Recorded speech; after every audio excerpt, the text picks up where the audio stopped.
예, 이렇게 오후에 많이 참석하셨네요. 우리 성산교회 교우님들은 말을 잘 듣는 것 같습니다. 네, 물론 제가 2부 예배 때는 깜빡하고 말을 안 했는데 1부 예배 때는 오늘 설교, 오후 예배 설교는 오전 예배 연속이라고 말씀을 드렸지요. 어쨌든 2부 예배 참석하신 분들은 어떤지 모르겠지만 많이 오신 것 보니까 1부 예배 참석했던 분들이 많이 온 것이 아닌가 이런 생각이 듭니다. 오늘 오전의 설교는 예수님께서 우리를 위해서 하신 사역에 대해서 중심으로 말씀을 드린 것이고요. 이제 오후 예배 때는 예수 그리스도의 속량 사역으로 말미암아서 우리가 어떤 은혜와 복을 받고 누리게 되었는가 하는 것을 말씀을 드리려고 합니다. 그래서 사실 오후 예배 참석 안 하신 분들은 큰 손해 보신 거예요. 지금 우리가 하나님께 받아 누리는 그 은혜를 다시 한번 이제 회고하고 또 감사하는 시간인데 좀 아쉽게 되긴 했습니다만은, 그러나 오늘 설교 안 들어도 이 설교 내용이 특별한 것이 아닙니다. 늘 듣던 말씀이에요. 옛날에 듣던 말씀 또 말씀해 주시오, 우리 그런 찬송도 있잖아요. 그래서 정말 우리가 늘 평소에 듣는 말씀이고 다 아는 말씀이고, 그렇지만은 우리가 잊고 있는 것들, 우리가 그냥 예사로 생각하고 있는 것들, 이런 것들을 우리가 다시 한번 이렇게 회복함으로써, 다시 회고함으로써 우리의 신앙을 회복하고자 하는 그런 마음으로 이 말씀을 드리는 것입니다. 여러분, 우리 기독교는 고행 종교나 금욕 종교가 아닙니다. 우리 기독교는 막 일부러 고생을 해가지고 돌을 닦아가지고 그래서 하나님한테 잘 비해가지고 은혜를 받고 뭐 그런 종교가 아니란 말이에요. 우리 기독교는 오전에 말씀하신 드린 대로 대속의 종교입니다. 내가 할 수 없는 것을 예수님께서 대신 해주신 그런 대속의 종교입니다. 여러분, 저 힌두교나 이렇게 다른 이런 종교들 한번 보십시오. 이런 종교들 보면은 그 고행하는 것들 보면 참 불쌍할 때가 있습니다. 힌두교 말고 어느 종교 라마교 있죠. 라마교, 힌두교보다 라마교가 좀 그런 면에서 심한데요. 이 사람들은 라마교 성지를 가면서 삼보일배로 갑니다. 삼보일배. 삼보일배 뭔지 아세요? 세 걸음 걷고 절 한번 하고, 또 사실은 그 말이 아니다. 일보 삼배라 해야 일배 삼보라 해야 말이 맞네요. 한번 절하고 세 걸음 걷고 또 한 번 절하고 세 걸음 걷고 이러면서 몇십 킬로를 가는 겁니다. 어떤 사람들은 아예 몇백 킬로를 가는 사람도 있다고 그러는데 대개는 가다가 죽어요. 가다가 죽어요. 그래서 자기들 목숨 걸고 하는 거면 일종의 순교지요. 목숨 잘 가다가 죽어도 신에게 잘 보여가지고 자기는 정말 극락 간다 그렇게 생각을 하기 때문에 죽는 것도 그 사람들 불사하는 거예요. 그 어떻게 하는 거냐? 우리나라에서도 데모하는 사람들이 가끔 그런 거 하대요. 불교 쪽의 사람들요. 이렇게 납작 엎드려 절을 해요. 보통 그냥 이렇게 절하면 하는 게 아니고 쫙 뻗어요. 그리고 일어나서 세 걸음 걸어요. 그리고는 또 쫙 뻗어요. 1km 가면 되게 기진한다고 합니다. 그래가지고 1km 가면은요. 그런데 그걸 뭐 20km, 30km 막 간단 말이에요. 제가 언젠가 우리나라 텔레비전을 보니까요. 우리나라의 탤런트 중에 유명한 분이에요. 내가 지금 이름을 몰라요. 탤런트 잘 몰라서. 여자분인데 나이가 상당히 많으신 분이신데 이분이 그 네팔에 가가지고요. 네팔에 어떤 거룩한 산이라 자기들 말하는 어떤 성산이에요. 산을 오르는데 삼보일배로 가는 거예요. 그리고 그분이 그 정상에 도달하자마자 바로 헬리콥터가 떠가지고 그분을 병원으로 후송해서 치료해가지고 건강을 회복시킨 겁니다. 여러분 한번 해보실래요?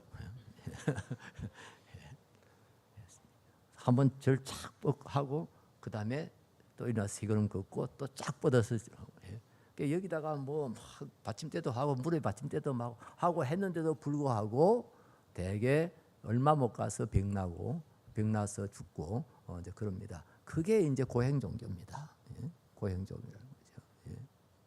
그 성철 스님이 성공했던 어떤 특별한 수도가 있었는데요. 이분은 제가 그 수도의 이름을 잊어버렸어요. 불교 용어가 돼가지고 나도 자꾸 잊어버리고 그러는데요. 8년 몇 개월 며칠이더라고요. 그 동안에 화식을 하지 않습니다. 첫째, 화식이라는 건 불에 이제 요리한 음식을 먹지 않는 거죠. 생살 먹고 이제 뭐 소나무 이제 그거 소나무 이파리 씹어 먹고 하여튼 그렇게 하는 건데, 근데 그보다 더 중요한 게 뭐냐면 등을 땅에다 대면 안 돼요. 그러니까 잠을 잘 때도 등을 땅에다 대지 않고 자는 거죠. 아마 앉아서 자는가 봐요. 근데 여러분 하루 종일이라도 한번 해보실래요? 등 안 대고 한번 살아보실래요? 이 등을 땅에다 안 대고.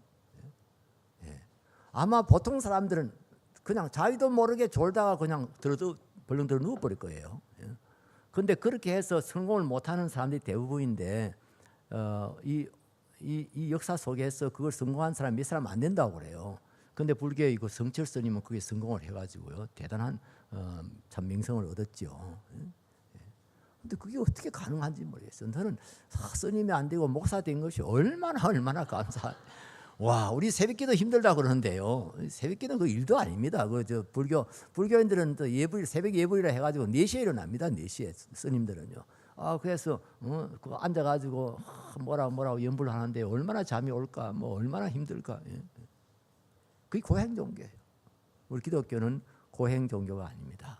내가 고행을 해서 신에게 잘 보여가지고 신의 은혜를 받고 복을 받는 그런 종교가 아니다 이 말이에요. 우리는 대속의 종교예요. 우리의 대속자이신 그리스도께서 나를 대신해서 십자가를 지신 거예요. 내 대신해서 죽음을 당하신 거예요. 그래서 우리는 구원을 받게 된 거예요. 우리 기독교는요 명상 종교가 아닙니다. 앉아가지고 뭔가 마음을 비우고 아주 정말 고상한 것을 생각하고 이래서 그 다음에 이제 뭔가 깨달는 거죠. 득도 한다 그러죠. 뭔가 깨달아서 도를 깨달았다 이제 이런. 우리 기독교는 그런 종교가 아니에요. 우리 기독교는 계시의 종교입니다. 하나님께서 살아계신 하나님께서 우리를 찾아오시고 우리에게 말씀하신 종교가 이제 기독교입니다. 오늘 집사님이 기도하시면서 말씀의 하나님 말씀하셨는데요. 그렇죠. 우리 예수님이 하나님이시고 말씀이잖아요. 태초에 말씀이시니라 이 말씀이 하나님과 함께 계셨으니 이 말씀은 곧 하나님이시라 그랬죠. 말씀의 종교, 계시의 종교가 기독교라 이 말이에요. 그리고 우리 기독교는 율법 종교가 아닙니다. 법을 지켜서, 율법을 지켜서, 계명을 지켜서, 뭔가 규칙을 지켜서 그래서 우리가 구원을 받는 종교가 아니단 말이에요. 이슬람교가 율법 종교의 대표지요. 그야말로 그들은 하루에 3번씩인가 5번씩인가 성지를 행해서 엎드려서 기도하고 하여튼 규칙을 지켜야 돼요. 그 율법을 지켜야 돼요. 그래서 구원을 받습니다. 그래서 성지 순례를 하고 그래서 이 사람들이 정말 그 율법대로 살려고 엄청 노력을 하고 그렇게 하고 있지요. 우리 기독교는 율법 종교가 아니고 은혜의 종교입니다. 하나님께서 우리에게 은혜를 베푸시는 겁니다. 사랑을 베푸시고 은혜를 베푸시는 종교가 바로 우리 기독교입니다. 그래서 우리 기독교인의 신앙생활을 다른 말로 말하면은 감사생활입니다. 기독교의 신앙생활은 다른 말로 감사생활입니다. 하나님의 은혜를 알고 그 은혜를 감사해서 이 은혜를 어떻게 보답할까 하는 그런 마음으로 사는 것이 우리 기독인의 신앙생활이다 이 말이에요. 오늘 본문 말씀 보세요. 하나님이 내게 주신 모든 은혜를 내가 무엇으로 보답할까? 하나님이 이미 내게 주신 그 은혜를 내가 알고 그 은혜를 내가 어떻게 보답할까 하는 그런 마음으로 사는 것이 이것이 우리 기독교의 신앙생활이다 이 말이에요. 여러분 감사가 없으면요 신앙생활에 재미가 없어요. 감사가 없으면요 신앙생활에 활기가 없어져 버려요. 하나님의 은혜를 감사하는 그런 마음이 내 마음에 점점 약해지면요 주님을 섬기고 교회를 섬기고 섬길 수 있는 힘이 나오질 않아요. 그래서 별일 없을 때는 건태롭고요. 별일이 없으면 기독교 신앙생활이 건태로워요.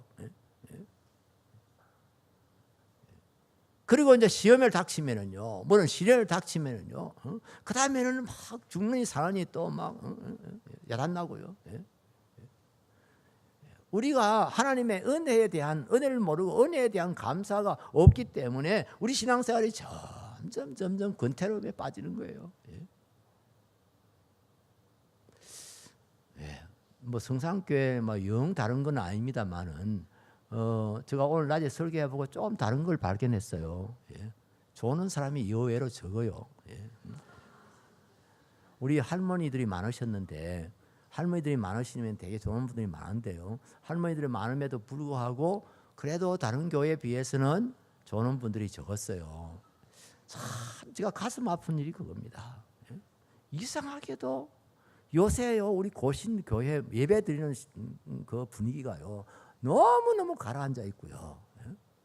그리고 설교 시간에 거의 대부분이 졸고요. 예? 예. 이 보통 문제 아닙니다. 왜 이래 된 겁니까? 하나님의 은혜를 잊어버리고요, 은혜에 대한 감사가 없고요. 그러니까 찬송을 불러도 뭐 시큰둥하고, 예? 예? 설교를 하면 뭐 다 아는 소리 한다고 잠이나 자고, 예? 이렇게 돼버린 거예요. 감사를 회복해야 돼요. 하나님의 은혜를 아는 지식을 새롭게 찾으셔야 돼요. 에베소서, 바울 사도님이 에베소서를 기록하면서요, 그 에베소 1장 전반부에서 하나님께서 우리를 그의 은혜로 사랑으로 우리를 예정하시고 선택하시고 하셨다고 그렇게 말씀을 합니다. 그리고 또 예수 그리스도 안에서 우리가 그의 피로서 구원함을 받았다, 그렇게 또 성삼위 하나님의 그 구원의 은혜에 대해서 설명을 해요. 그리고 이제 성령 하나님께서 우리를 인치시고 우리를 보정하셨다 하면서 성삼위 하나님께서 우리를 어떻게 구원하셨는지 이 구원에 대해서 간단하게 설명을 하고 난 후에 이어서 나오는 것이 하나님께 기도하는 겁니다. 바울 사도님 하나님께 기도합니다. 하나님, 우리들에게 계시의 영을 주시옵소서, 지혜의 마음을 주시옵소서, 우리의 마음의 눈을 열어주시옵소서. 그래서 우리가 그리스도 안에서 받아 누리는 그 기업이 얼마나 풍성한지를 알게 하여 주시옵소서. 지금도 우리 속에서 역사하시는 성령님의 그 다이나믹한 역사가 얼마나 크고 위대한지를 알게 하여 주시옵소서. 간절하게 기도하고 있는 것을 볼 수 있습니다. 우리 기도하셔야 됩니다. 하나님, 내가 하나님께 받아 누리고 있는 이 은혜가 얼마나 크고 얼마나 풍성한지를 알게 하여 주시옵소서. 알아야 멍청하게 신앙생활 안 할 수 있어요. 알아야 근태로운 신앙생활 안 할 수 있어요. 알아야 오늘 하나님의 이 본문 말씀처럼 내게 주신 은혜를 내가 무엇으로 보답할고, 내가 구원의 잔을 들고, 구원의 잔을 들었단 말은 축배를 들었다는 이야기예요. 기쁨을 들었다는 이야기예요. 여호와의 이름을 부르리로다. 여호와의 이름을 부른다는 것은 하나님을 찬양하고 경배하는 것을 말합니다. 우리의 예배가 하나님의 은혜를 알고 이 은혜에 감사해서 정말 어떻게 보답할까 하는 심령으로 우리 하나님 앞에 감사와 찬양과 경배를 드리는 것입니다. 예배를 정말 감사의 예배로 온전히 드려질 때 우리가 다시 하나님의 은혜를 깊이 더 깨닫게 되어지고, 그리고 하나님 앞에 더욱 좋은 예배자로, 더 훌륭한 예배자로 나아갈 수가 있게 되어지는 겁니다.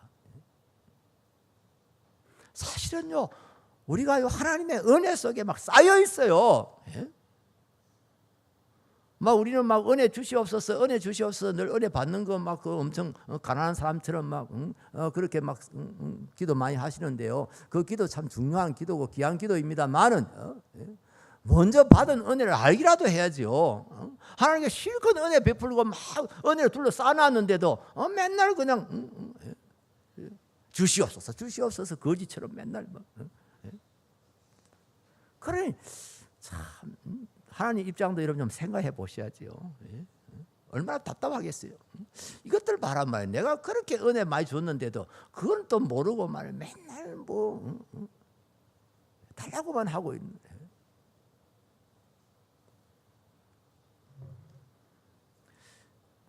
하나님의 은혜 그야말로 우리를 둘러싸고 있습니다. 예를 들어 볼까요? 한 가지만 예를 들게요. 공기, 산소. 이 공기, 산소는요, 우리가 육체의 생명을 유지하는데 그야말로 절대적인 겁니다. 이거 산소 1분만 호흡 안 하면 사람이 기절할 수 있습니다. 1분 내지 2분요. 폐활량이 작은 사람들은 1분, 폐활량이 좀 큰 사람은 2분까지 참을 수 있어요. 4분 정도 호흡을 안 하면은 뇌사가 일어나기 시작합니다. 뇌세포가 파괴되기 시작합니다. 그래서 어떤 사람이 기절해서 숨을 못 쉴 때는요, 빨리 심폐소생술을 써야죠. 그래서 숨을 쉬도록 만들어야 되죠. 그래서 이 산소는 하나님께서 무진장으로 공급합니다. 무진장으로. 결핍함이 없도록 어디서나 언제나 그냥 코만 벌렁거리면 살아갈 수 있도록 그냥 무진장으로 하나님이 공급하십니다. 왜 하나님께서 이것을 무진장으로 공급하실까?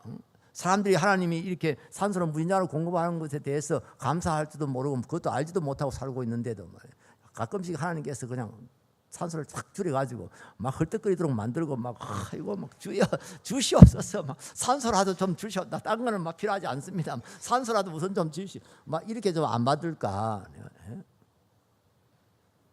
내가 가만히 생각해 보니까요, 이거 하나님께 조금 모자라도록 만들어 놓으면은요, 틀림없이 이 나쁜 사람들이 매점 해가지고요. 그래 옆에서는 숨이 막혀 죽어가고 있는데도 돈 내라 이럴 거란 말이에요. 낙동강 팔아먹듯이 말이에요. 낙동강이야 대동강입니까? 그런 장난 못 치도록. 이거는 왜냐하면 생명에 직결되어 있기 때문에. 그런 장난치면은 진짜 사람들이 정말 순식간에 다 죽을 수 있기 때문에 하나님께서 그냥 무진장으로 공급하시는 거예요. 그냥 우리가 그럼 진짜 숨만 쉬면 어디든지 누구나 다 살아갈 수 있도록. 이렇게 하나님께서요, 알고 보면 다 은혜를 둘러싸 놨어요. 여러분 물어볼게요. 우리 바다에 가서 즐기죠. 여름에 저 해수욕장 가서 해수욕하면서 즐기지요. 또 뭐 해수욕 안 하더라도 그 가서 이렇게 산보도 하고 뭐 소풍도 하고 뭐 그러지요. 그리고 산에 여기 뭐 대신동 공원도 있고 요 뒤에 또 무슨 산인지는 몰라도 그 충호탑도 있고 뭐 이런 공원들도 있고 산들도 있고 저 하늘, 저 푸른 하늘들, 저 구름들 떠가는 아름다운 구름들, 여러분 그거 다 엔조이하고 있죠? 다 공짜로 엔조이하고 있죠? 다 프리지요? 바다 가서 논다고 하나님 앞에 무슨 월세라도 조금 내고 오시나요? 여러분 산에 가서 이 산을 만들어 주신 우리 하나님 그 산행하고 난 뒤에 치유를 받았다, 힐링 받았다 이렇게 하면서 여러분들 거기 정말 감사하시나요? 헌금이라도 좀 하시나요? 여러분이 저거 만들 때 산을 하늘과 땅과 바다를 만드실 때 하나님 만드실 때 여러분 옆에서 좀 도와주셨나요? 얼마 투자하셨어요? 우리가 아무것도 한 게 없잖아요. 그런데 우리가 다 그냥 누리고 있잖아요. 그래서 사람이 좀 체면이 있어야죠. 그럼 감사하다는 건 알아야죠. 아무 감사하는 마음 없이 그냥 공짜로 다 그냥 지 마음대로 누리고 이거 우리가 가만히 생각해 보면은요, 얼마나 무감각하게 사는지 모릅니다. 우리가 얼마나 배은망덕하면서 살고 있는지 모릅니다, 여러분. 여러분 한번 생각해 보세요. 부모라도 억울하게 생각이 들 거예요. 자식 다 먹이고 입히고 다 공부시키고 해놨더니요, 부모에 대한 감사를 이만큼도 모르고 맨날 덜 해줬다고 안 해줬다고 맨날 그런 것만 가지고 자꾸 이야기하고 해보세요. 내가 이놈 자식들 길러가지고 내가 이런 억울한 생각이 얼마나 들겠어요. 은혜를 알게 하여 주시옵소서. 하나님의 은혜를 알게 하여 주시옵소서. 내게 주신 은혜가 어떤 은혜인지를 내가 알게 하여 주시옵소서. 그리고 그 은혜를 감사하며 살게 해 주십시오. 이것이 우리 바울 사도님이 에베소 성도들을 향해서 간절하게 무릎을 꿇고 기도했던 기도의 내용입니다. 저도 우리 가끔은요, 늘 그런 마음을 갖는 건 아니지만 가끔은요, 제가 우리 교인들을 향해서 그런 마음이 들 때가 많아요.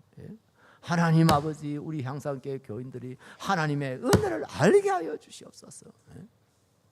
그리고 그 마음속에 진짜 감사가 우러날 수 있게 하시옵소서. 감사가 우러나서 찬양을 하고 감사가 우러나서 하나님 앞에 예배드리고. 예?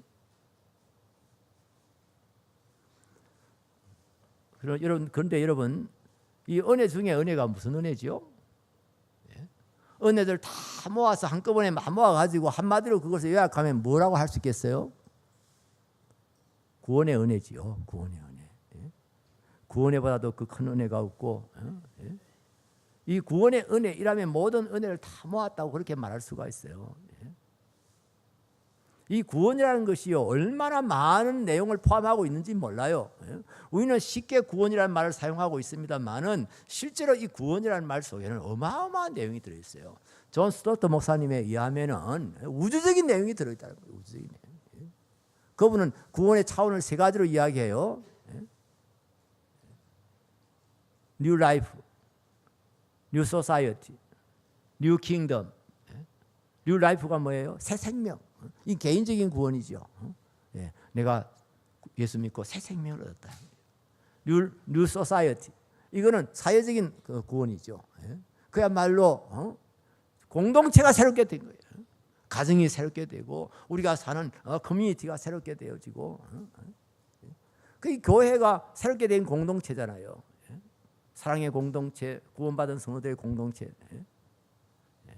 가정이 구원받아서 가정이 새로운 공동체가 되고 이루어지고요.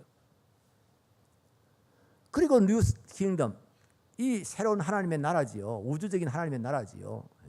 그야말로 방언과 족속과 백성들이 다 모여서 하나님을 찬양하는 그런 찬양하는 그 비전이 그 환상의 모습이 계시록에 나오잖아요. 모든 피조물들이 하나님 보좌를 둘러싸고 하나님의 찬양과 큰 소리로 하나님과 찬양과 경배를 돌리고 있는 그런 것들을 우리가 성경에서 읽고 있지 않습니까? 예. 이 우주적인 내용이 포함되어 있단 말이에요. 그래서 구원의 은혜라는 말 속에요, 사실은 모든 하나님의 은혜가 다 들어있다 그렇게 말할 수가 있어요. 제가 이것을 여러분들에 다 소개해 드릴 수가 없기 때문에 오늘 간단하게 한 세 가지만 말씀을 드리려고 하는 거예요. 왜 세 가지냐? 세 가지 정도 말하면 사람들이 기억을 잘한다고 그래요. 그래서 전통적인 설교는 대개 3대지예요. 첫째로, 둘째로, 셋째로까지만 해요. 대개. 넷째로 일하면 벌써 첫째 건 잊어먹고 막 그다음부터 헷갈리기 시작하고 이러기 때문에 대개 세 가지만 이야기한다고 그래요. 사실 우리 개인적인 차원에서도요, 개인적인 구원의 차원에서도 할 이야기가 굉장히 많아요. 할 이야기가 많은 게 아니라 내용이 굉장히 많아요. 우리 신학에서는 그것을 구원의 여정이라 해가지고 8가지 이야기합니다. 8가지. 택하심, 부르심, 회개, 믿음, 그다음에 이제 의인, 뭐 이렇게 해서 성화, 영화까지 보태면은 뭐 그 단계가 8가지가 넘어요. 그렇게 설명을 다 할 수가 없기 때문에 또 그렇게 해봤자 여러분 기억도 못할 것이기 때문에 오늘 제가 구원의 은혜를 뉴 라이프의 차원에서만 한정시켜서 그것도 세 가지만 이렇게 말씀을 드리려고 하는 겁니다. 처음에 말씀드린 대로 다 아는 이야기예요. 다 알고 있는 거예요. 그런데 잊어버리고 있기 때문에 감사하지도 않고 또 마음의 기쁨도 잊어버리고 신앙생활에서 너무나 생기 없는 그런 신앙생활을 하고 있기 때문에 우리가 이 말씀을 다시 회복하자는 거예요. 이 은혜를 우리가 다시 우리가 알고 그리고 하나님에 대한 감사를 회복하라는 것이고, 그래서 하나님 앞에 온전한 신앙생활을 하고 온전한 예배를 드리자는 겁니다. 내가 구원받았다, 나는 구원의 은혜를 받은 사람이다 할 때 그 구원은 무슨 뜻인가? 무슨 은혜를 받았다는 것인가? 그 첫 번째는요, 따라 하시기 바랍니다. 죄 용서함을 받은 것입니다. 내가 구원받았다 할 때 그 첫 번째는 내가 나의 죄를 용서받았다 하는 겁니다. 내 죄가 용서됐다. 이것이 얼마나 큰 은혜인지 모릅니다.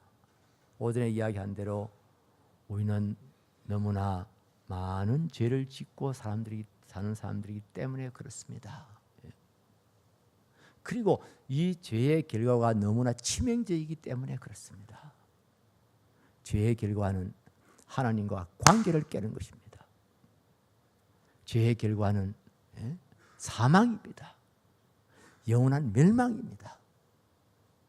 그런데 이 죄가 용서되었다. 그렇기 때문에 이 죄가 용서되었다 하는 것이 얼마나 크고 귀한 은혜인지 모릅니다. 이것은요, 그야말로 신앙에, 우리의 인생에 새로운 출발을 가져오게 하는 이 그야말로 스타트 포인트라고 할 수가 있습니다. 우리 인생이 새롭게 시작되어지는, 우리 인생이 진짜 근본적으로 새롭게 시작되는 그런 스타트 라인이라고 할 수가 있습니다.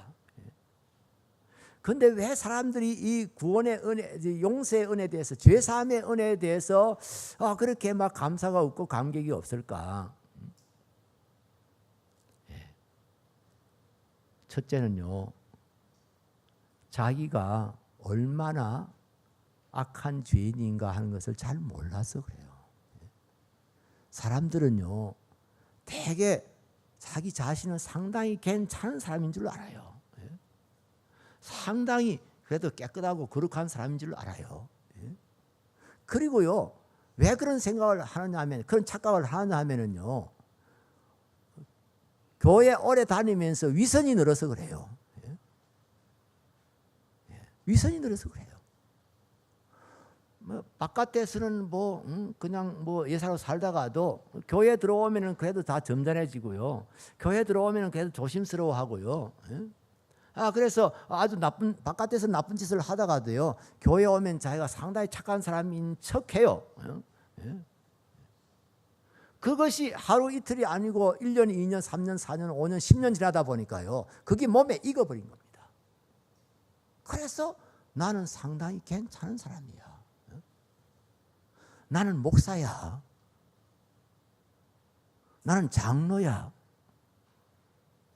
내가 교회 다닌 지 나는 20년이 넘었어. 이러면서 자기를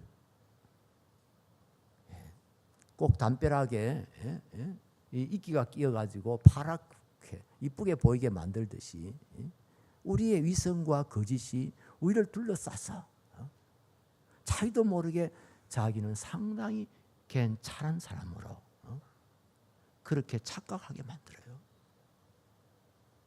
그래서 다른 사람의 죄가 시문에 나다든지 다른 사람들의 악한 일들을 보면서 어떻게 사람이 저럴 수가 있어? 어떻게 저럴 수가 있어?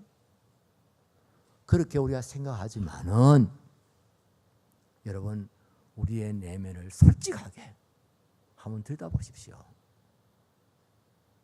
바울 사도님이 로마서 1장에서 기록하고 있는 그런 죄의 모습들 다 우리에게 들어있는 것을 알 수가 있습니다. 또 왜 우리가 제사함 받은 것에 대해서 그것이 얼마나 큰 은혜인가를 잘 모르고 사느냐, 그 감사 없이 살고 있느냐. 죄로 말미암아서 우리에게 주어지는 그 형벌과 그 결과가 또 얼마나 치명적인지, 얼마나 큰 것인지 하는 것을 몰라서 그래요. 하나님, 다시 반복해서 말합니다만은, 하나님과 죄는요, 하나님과의 관계를 깹니다. 그래서 나무 가지가 나무에서 잘려지듯이 잘려지는 겁니다.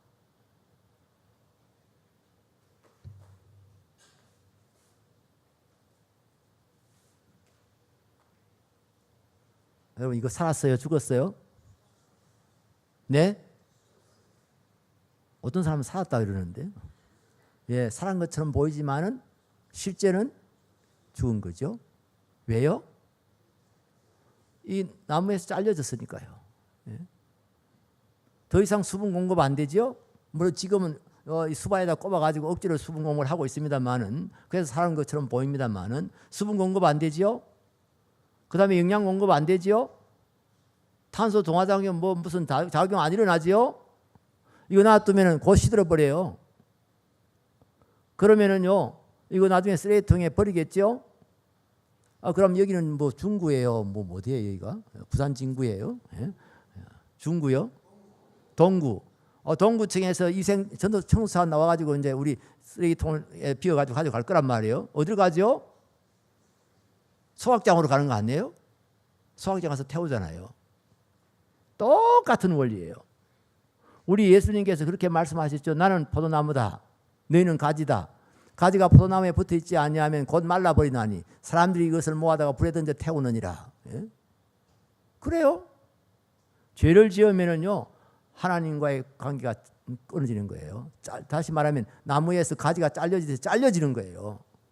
그러면 곧 말라버려요. 그러면 소각장에 간다니까요. 천국의 소각장이 어디죠? 지옥이죠. 그런데 그 소각장은 특이해가지고요 없어지지 않아요. 이 쓰레기는 태워서 없어져 버리는데 그 천국의 지옥에는 소각장인데도 없어지지 않아요. 사람이 영원토록 지옥의 행벌을 받는 겁니다.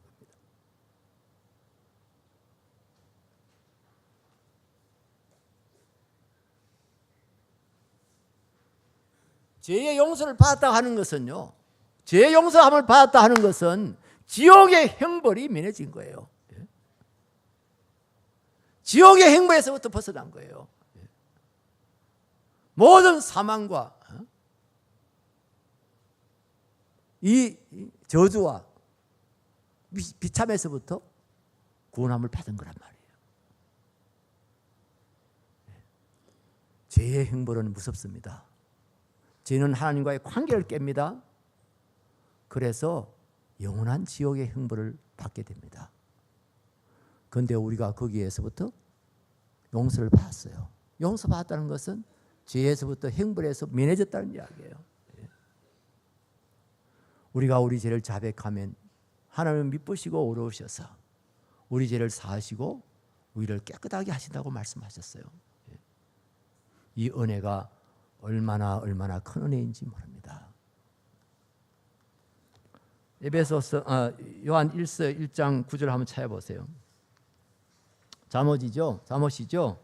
지금 뭐 졸리는 건 너무 양심에 가책받지 마시기 바랍니다. 지금은 졸리는 시간이에요. 안 졸릴 수가 없어요. 그런데 이 성경 찾는 시간이요, 이게 졸음 쉼터입니다. 그래서 정신 차리고 성경 찾아가지고 우리 같이 보려는 겁니다. 제가 오전까지는 시간이 없기 때문에 미리 그 방송실에 이야기해가지고 띄우게 했는데요. 제가 언젠가까지는 그랬어요. 그 이상 계속 집회하면서도 인용할 성경 구절은 미리 다 앞에서 띄워주고 했는데 그 정책을 제가 바꿨습니다. 왜 바꿨냐면요, 교인들이 게을러져요. 그리고 성경하고 자꾸 멀어져요. 교회에서 너무 서비스가 많은 거예요. 목사님 설교 본문도 다 띄워줘요, 앞에다가. 그러니까 성경 한번 손댈 시간이 없는 거예요. 그러니까 성경도 안 가져다녀요, 젊은이들은. 또 다 뭐 인터폰에 스마트폰에 다 들었으니까. 그래서 제가 어떤 때는 제가 진짜 지금 스마트폰에서 성경을 읽고 있나 아니면은 어떤 다른 걸 보고 있나 제가 헷갈린다니까요. 그래서 안 되겠다, 이거 찾아가지고 읽도록 해야 되겠다. 그래야 성경하고 좀 가까워지고, 그리고 이 성경에 때를라도 묻혀놔야 나중에 자식들한테 유물로 줘도 의미가 있을 거 아니에요. 깨끗하고 맑음한 거 자녀들한테 이게 유물이다 주봤자 그게 무슨 의미가 있겠어요. 잠도 깰 겸. 찾으셨죠? 같이 있습니다. 만일 우리가 우리 죄를 자백하면 그는 미쁘시고 의로우사 우리 죄를 사하시며 우리를 모든 불의에서 깨끗하게 하실 것이요. 이 하나님의 속죄의 약속입니다. 만일 우리가 우리 죄를 자백하면 그는 미쁘시고 의로우셔서 우리 죄를 사하시며 우리를 모든 불의에서 깨끗하게 하실 것입니다. 믿습니까? 구원의 은혜는 바로 이 복을 말합니다. 이 은혜를 말하는 겁니다. 이게요, 모든 은혜의 집으로 들어가게 하는 대문과 같습니다. 용서받은 사람만이 하나님의 은혜의 보좌 앞으로 나갈 수가 있습니다. 하나님의 은혜의 창고의 문을 여는 것이 바로 죄사함의 은혜입니다. 죄사함의 은혜입니다.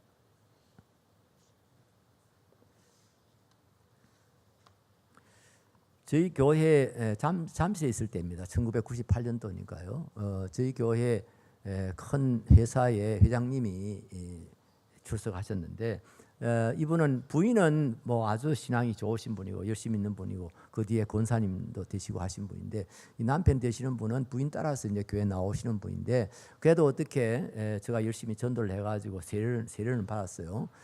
그리고 또 주일날 예배는 거의 잘 빠지지 않아요. 그런데 이분이 그 IMF 때 회사에 부도가 나가지고 구속이 됐습니다. 워낙 회사도 크다 보니까 그 단위가 워낙 크고요. 또 고의성이 짙다 이래가지고요. 실제로 그랬잖아요. 그때는 하도 부도가 많이 나니까 미리 부도 내버린 사람들이 있었잖아요. 그래서 뭐 법정 관리 들어가면은 좀 희생할 수 있는 가능성이 크고 하니까 미리 부도 하여튼 뭐 의도가 있다 이래가지고 구속이 됐어요. 그래서 제가 놀래가지고 우리 교회 판사도 있고 변호사도 있었으니까 제가 물어봤죠. 이 정도 되면은 실행을 살게 될까요? 제가 이렇게 물어봤더니 네, IMF 때라서 많이 감안을 하긴 할 겁니다만은 그래도 아마 1년 정도는 실행을 받을 것 같습니다. 우리 교회에 있는 판사 변호사님들이 그렇게 얘기하는 거예요. 물론 그 회사도 법무팀이 있으니까 그 법무팀에서도 회장님 아마 1년 정도는 실행을 받을 것 같습니다. 여러분, 회장이 1년 동안 감옥에 들어가 있다. 한번 생각해 보세요. 그 회사 살아남겠어요? 저는 그 동네 이야기 잘 모릅니다만은 그 회사가 흔들리고 회사가 망할 수도 있다는 그런 기운이 이제 회사에 감돌기 시작하면은요, 중간 간부들이요, 그냥 자기들 살려고요, 그냥 상어떼들이 무슨 시체 뜯어먹듯이 그냥 뜯어먹어 버린다 하더라고요. 그래서 망할 수밖에 없는 거예요. 완전히 망하는 거죠. 그러니까 회사 망하지요. 회사 망하면 자기 인생은 어떻게 되는 겁니까? 자기 인생도 끝나게 되는 거죠. 그때 아직 60도 안 되신 분이신데 그야말로 자기 인생이 이제는 정말 후반부에서 완전히 이제 끝나버리는 거죠.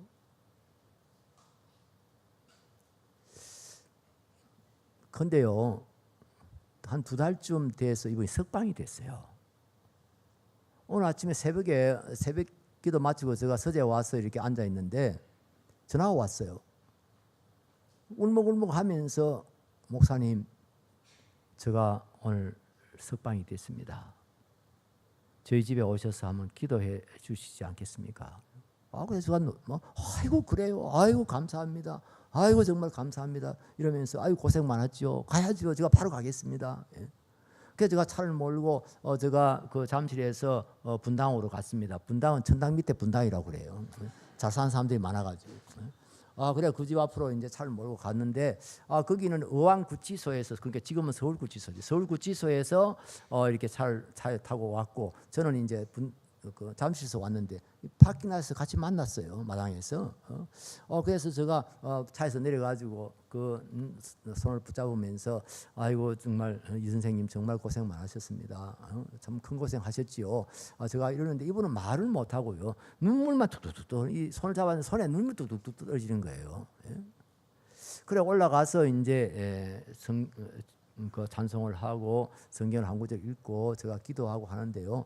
이분은 그냥 처음부터 끝까지 그냥 울고 앉았는 거예요. 근데 보통 우는 게 아니고요. 되게 점잖은 사람들이 우는 거는 그냥 참 이렇게 손수건으로 눈물 훔치고 뭐 이러는 건데 이분은 그냥 그 뭐랄까요, 막 그 터져 나오는 울음을 막 참기 위해서 막 입을 틀어막을 정도로 막 이런 식으로 우시는 거예요. 그러다가 막 참다가도 자기도 모르게 막 이렇게 자기는요 정말 이제 모든 게 끝났다고 생각했어요. 생각했다고 그래요. 부도난 회사의 회장이 1년 동안 감옥에 있으면 그 회사 이제 끝나는 거예요. 자기 인생도 끝나는 걸로 봐는 거예요. 그런데 뜻밖의 판사가 2개월 만에 석방을 시켜준 거예요.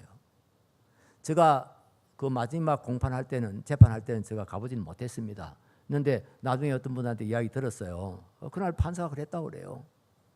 이게 판결문을 읽고 난 후에 이어서 일종의 개인적인 권면을 한 거예요.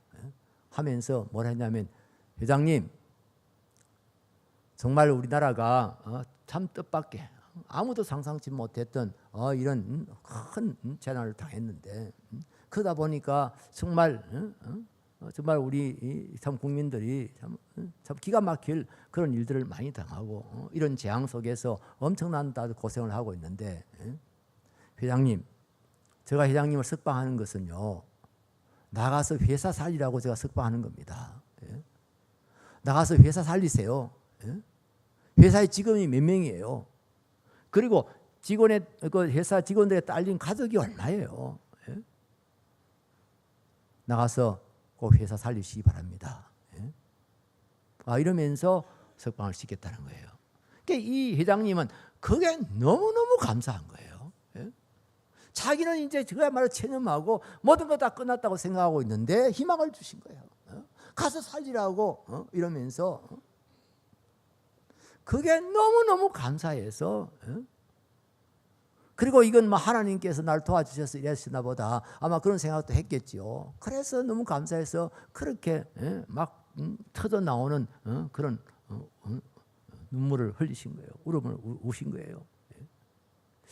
제가 그렇게 기도해주고 집으로 잠실로 이제 돌아오면서 운전대를 잡고 이제 운전을 하고 돌아오는데 하나님께서 제 기전에 말씀하시는 거예요. 정 목사, 너 나한테 용서 많이 받았지? 감사해서 너 울어본 적 있어? 내가 네 죄를 많이 용서했지. 너 감사해서 울어본 적 있어? 하는 그런 말씀이 저 귀에 들리는 거예요.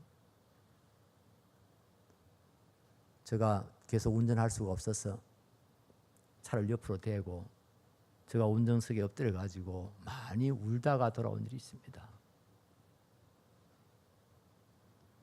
여러분,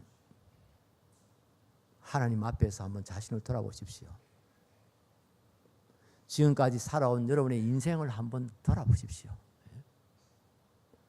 내가 내 아내에게, 내 남편에게, 내 자식에게 못할 말 했던 것, 그 가슴을 후비듯이 했던 그런 일들, 잔인하게 남들에게 잔인하게 함부로 그렇게 말했던 것들, 교회 나와서 위선하고 외식했던 것들, 주님을 섬긴다 말을 해놓고 실제로는 자기 명예, 자기 자존심, 그냥 이런 것을 앞세우며 살았던 그런 우리 신앙생활들,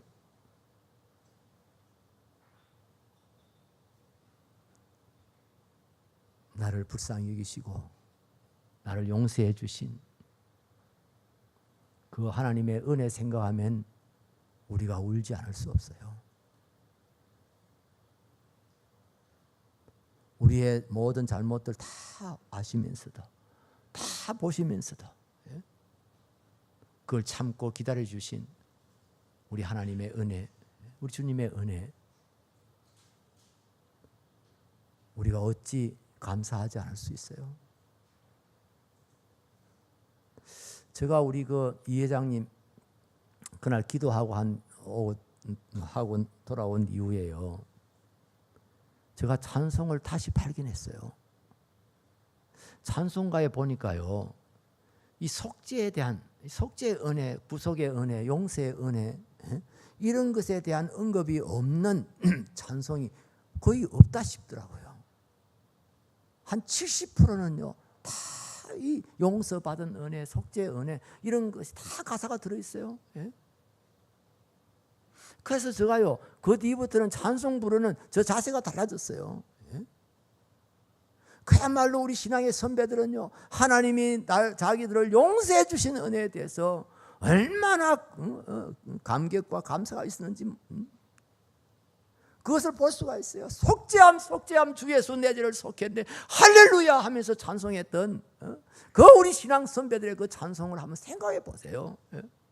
우리는 아무 생각 없이 내가 죄 용서함 받은 것에 대해서 아무런 생각 없이 찬송 부르다 보니까 그냥 뭐 곡제에 맞춰서 속죄함 이런지 모르지만은 이 찬송을 부르시던 이 작사한 사람들요, 속죄함 주 예수 내 죄를 속했네 할렐루야, 할렐루야. 예? 뛰며 불렀던 찬송 아닙니까? 예. 우리가 속죄에 관해서 제일 많이 부르는 찬송 중에 하나가 내 영혼이 은총이고요. 예? 우리 어머니 그냥 찬송 입만 열면 늘 불렀던 찬송이에요. 예? 저 어머니 생각하면 어머니가 늘 이 찬송 부르던 게 생각나요. 예? 내 영혼이 은총 입어 중한 죄짐 벗고 보니 슬픔 많은 이 세상도 천국으로 화도다. 우리 같이 부를까요? 할렐루야, 할렐루야 찬양하세. 내 모든 죄 사함 받고 주 예수와 동행하니 그 어디나 하늘나라. 나 같은 죄인 살리신 주 은혜 놀라워 잃었던 생명 찾았고 광명을 얻었네. 날 위하여 십자가에 중한 고통 받으사 대신 죽은 주 예수의 사랑하신 은혜여.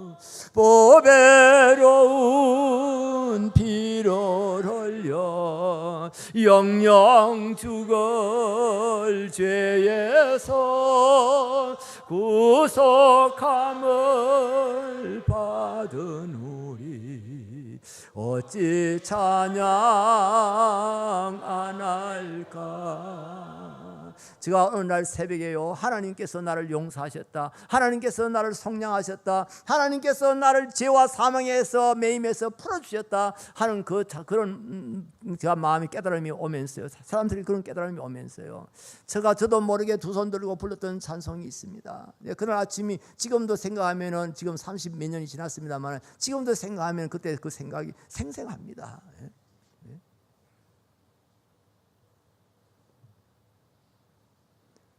예수 결박 푸셨도다, 죄의 결박 푸셨도다, 모든 결박 푸셨도다, 나는 자유해. 제가 그날 아침에 정말 목이 터져도록 불렀던 찬송입니다. 우리 같이 한번 불러볼까요? 예수 결박 푸셨도다, 죄의 결박 푸셨도다, 모든 결박 푸셨도다, 나는 자유해.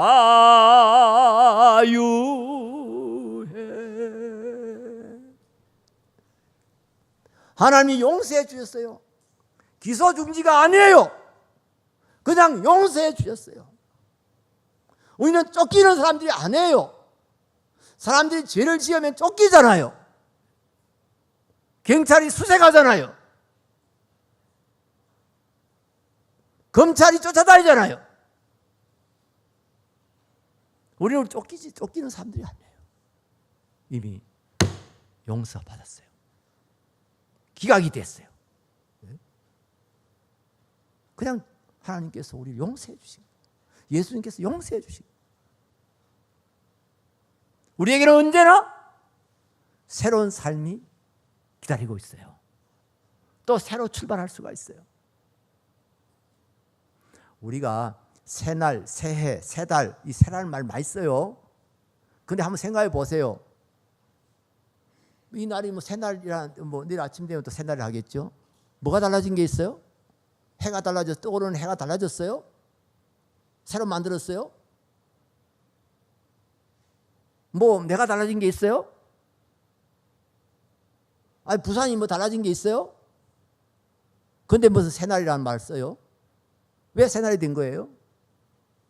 우리는 새해라고 막 정철하고 막 좋아하고 막 새해라고 또 기뻐하고 이러는데 뭔 새해예요? 1916년도 하고 16도 12월 31일 하고 1917년 1월 1일 하고 뭐가 달라졌어요? 이런 문제를요 일찌감치 생각했던 분이 있어요. 어거스틴이에요. 어거스틴. 그는요 아리스토텔레스의 그 시간론을 비판하면서요 그냥 지구의 공전과 자전으로 인해서 만들어지는 이 시간이 의미가 있는 것이라면은 왜 다람쥐가 쳇바퀴 돌리는 시간 그 주기는 의미가 없는 거냐? 시간이 의미가 있는 것은 다시 말하면 새해다 새날이다 의미가 있는 것은 하나님의 용서가 있기 때문이다. 예? 하나님의 죄 사함의 은혜가 있기 때문이에요. 이해되세요? 어제 저녁까지 내가 죄를 짓고 내가 내 참 슬픔이 있고 내 눈물이 있다 할지라도 오늘 아침에 내가 새롭게 출발할 수 있는 것은 우리가 우리 죄를 고백하면 그는 미쁘시고 어려우셔서 우리 죄를 사하시고 우리를 깨끗하게 하시는 그런 은혜가 있기 때문이에요. 미안합니다. 지금 한 대지 가지고 지금 너무 오래 설교했어요. 죄송합니다만 여러분들의 반응이 시원찮아서 제가 가슴이 답답해서 그런 거예요. 내가 받은 구원의 은혜 중에 정말 죄 사함의 은혜 생각하면 생각할수록 정말 감사할 것밖에 없죠. 언제나 우리가 새 출발할 수 있도록 우리의 과거에 부정적인 것, 좋지 못한 것 다 깨끗하게 해주시는 그 하나님의 은혜가 얼마나 큽니까?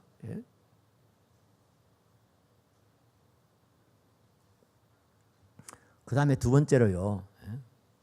내가 구원받았다 하는 것은 거듭나서 하나님의 자녀가 됐다 하는 겁니다. 내가 구원받았다 할 때 그 첫 번째는 뭐라고요? 제 용서함을 받았다 하는 거고요. 두 번째는요. 거듭나서 하나님의 자녀가 됐다는 것입니다. 요한복음 1장을 보시기 바랍니다. 요한복음 1장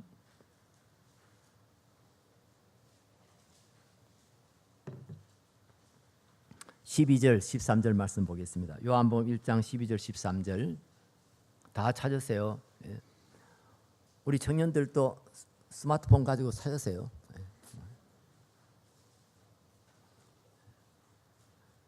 잘 아는 말씀입니다. 우리 같이 읽겠습니다.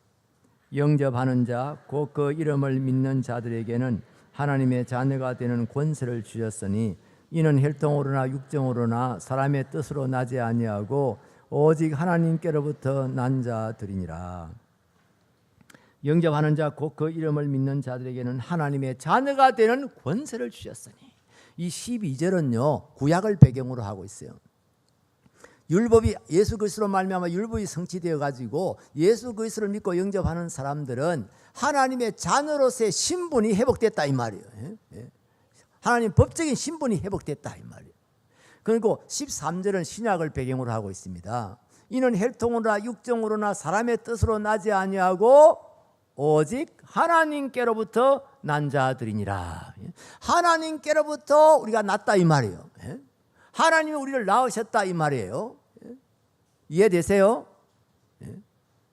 옛날에 아버지 날 낳으시고 어머니 날 기르신다는 말을 했어요. 저 어릴 때.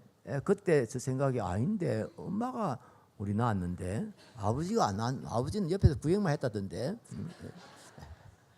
그 뜻이 뭐예요? 생명의 근원이 아버지께로부터 왔다는 뜻이죠. 하나님께로부터 하나님께서 우리 낳으셨다는 것은 생명의 시여자가 우리 하나님이시다 이 말이에요.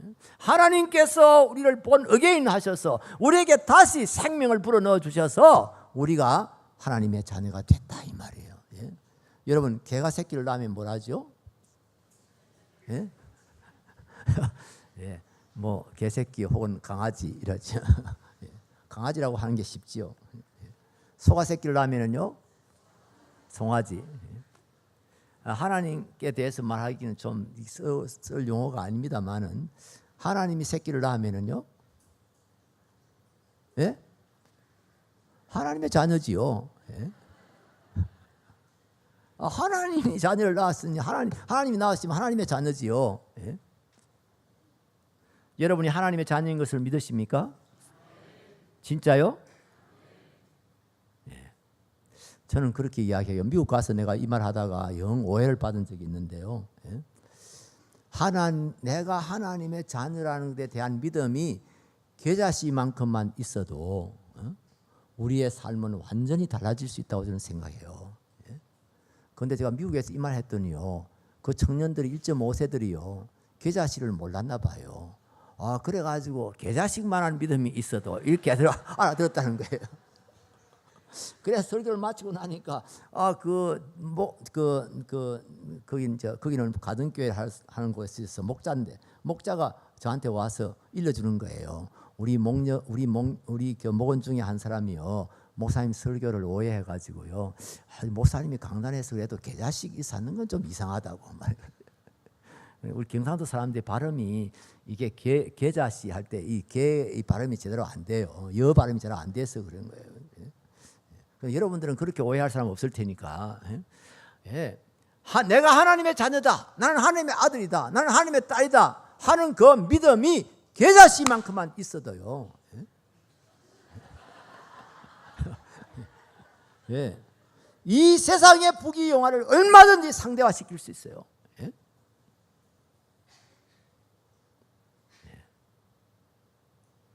그런데요, 우리 어떻습니까?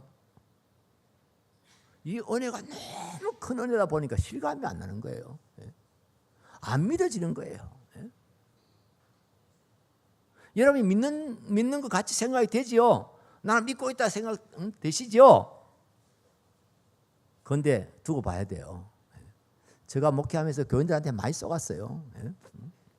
저는 교인들이요, 교회 오면은 막 기도하면서도 막 하나님 아버지 하나님 하도 많이 찾아서 저는 하나님하고 되게 친한 줄 알았어요. 막 하나님하고 너무 막 사이가 좋아가지고 말끝마다 그냥 하나님 아버지 이러는가 저를 그렇게 생각했는데 나중에 알고 보니까 그렇지 않더라고요. 평소 때 별일이 없을 때는 하나님하고 되게 친한 것처럼 막 아버지 하나님 아버지 막 이래 사타가도요, 실제로 문제가 생기면요, 시련이 닥치고 어려움이 생기면요 완전히 고아가 되는 거예요. 고아가 하나님하고 어절한 사람처럼요, 모든 인생 문제를 자기가 다 책임지고 해결해야 되는 것처럼요, 저 골방에 들어가지고 죽느니 사느니 하고 울고 불고요. 제가 목회하는 동안에 자살한 사람이 3사람이 우리 교인 중에, 제가 얼마나 쇼크 받는지 몰라요. 물론 그 중에 한 분은 이미 우울증으로 아주 고생하다가 혹시 교회 오면 나갈까 싶어서 왔던 사람이지만은 2사람은요 신앙생활 오래 한 사람들이에요. 물론 우울증 걸리는 것이 믿음이 없어서 다 그런다 이렇게 말할 수는 없지요. 그렇지만은 어떻게 예수 믿는 사람이 죽어요, 자살해요, 와요? 하나님 아버지를 믿고 사는 사람이 그동안에 진짜 하나님을 아버지로 믿은 거예요? 진짜 하나님을 믿으신 거예요? 당신이 하나님의 자녀라는 것을 정말 믿으신 거예요? 한번 생각해 보세요. 어떤 집에요 중학생이 학교 갔다 오더니요 막 씩씩거리고 들어왔어요.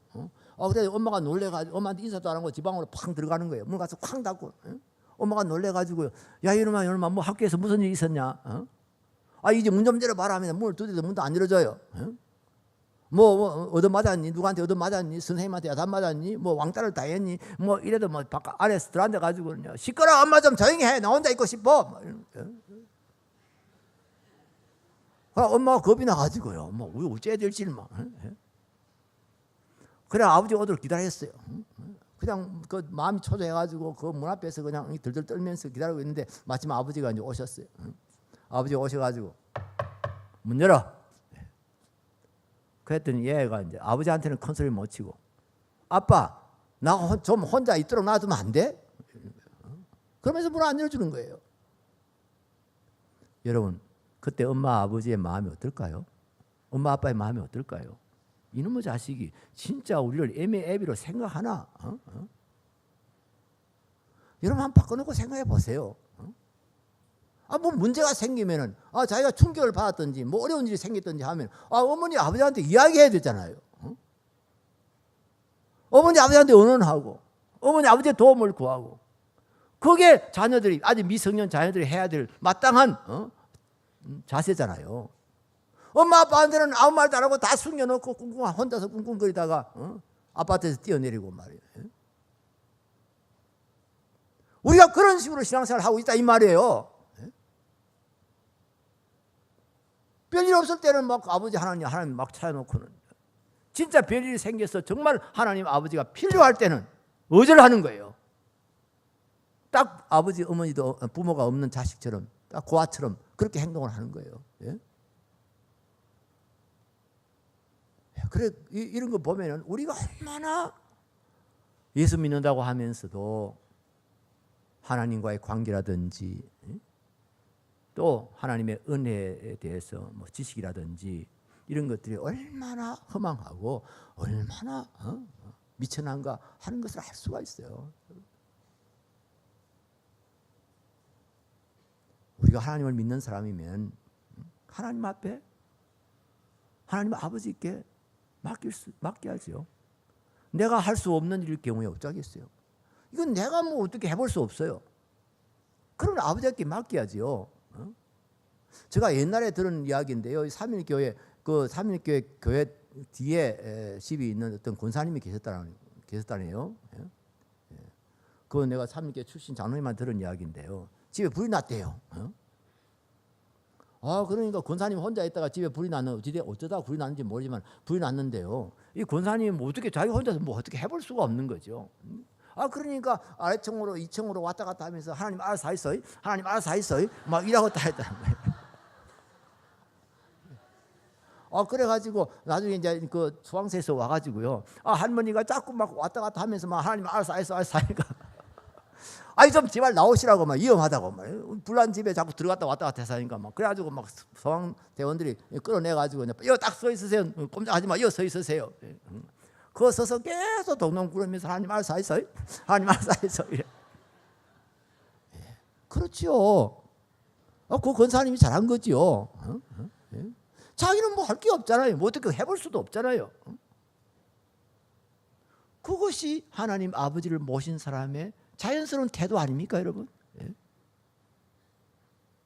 근데 우리는 나를 어쩌란 말이냐고 이러면서 울고 불고 그냥 혼자서 고민 다 하고 그래 우울증에 걸리고 그냥 죽어버릴까 막 이러고.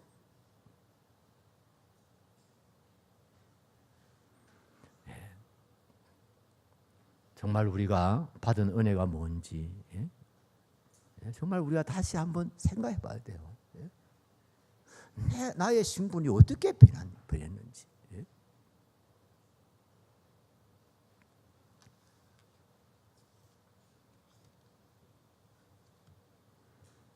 하나님 아버지, 우리는 예사로 부르지만은요,